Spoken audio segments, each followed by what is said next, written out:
Pusat Pelaporan dan Analisis Transaksi Keuangan atau PPATK mengonfirmasi 500.000 lebih rekening penerima bantuan sosial pemerintah terindikasi terlibat judi daring. Nilai transaksi mencapai hampir 1 triliun rupiah. Usai rapat kerja dengan Komisi 3 DPR, Kepala PPATK Ivan Yustiavandana bilang 500.000 lebih rekening itu berasal dari satu bank BUMN. Selain judi daring, PPATK juga mendapati rekening penerima bansos yang terafiliasi dengan aktivitas terorisme dan korupsi.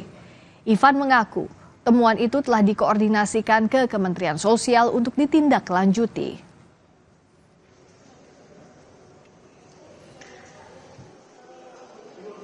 Ya, kita masih baru satu bank ya.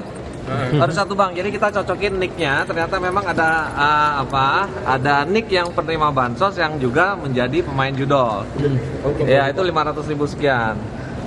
Tapi ternyata ada juga nicknya yang terkait dengan tindak pidana korupsi. Bahkan ada yang pendanaan terorisme ada. Lebih dari 100 orang itu nicknya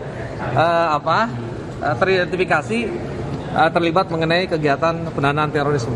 Judol itu transaksi rata-rata didapatkan berapa itu dari 570 rekening ya, itu? Total hampir 1 triliun ya, lebih dari 900 M. Sementara itu bantuan subsidi upah dari pemerintah mulai disalurkan melalui kantor pos. Di kota Ambon, Maluku, ribuan penerima telah mendaftar untuk mendapatkan bantuan. Sebanyak 4.800 pekerja di kota Ambon telah tercatat sebagai penerima bantuan melalui kantor pos cabang utama PT Pos Indonesia Wilayah Maluku dan akan menerima bantuan senilai Rp600.000 per orang.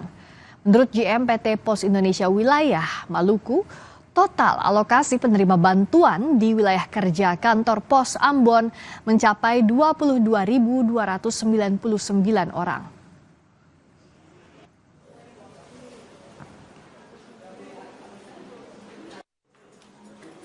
Jadi hari libur nggak ada? Hari libur tidak ada.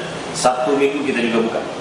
Mulai dari jam untuk Senin sampai dengan Sabtu kita buka dari jam 8 ya sampai dengan jam 9 malam.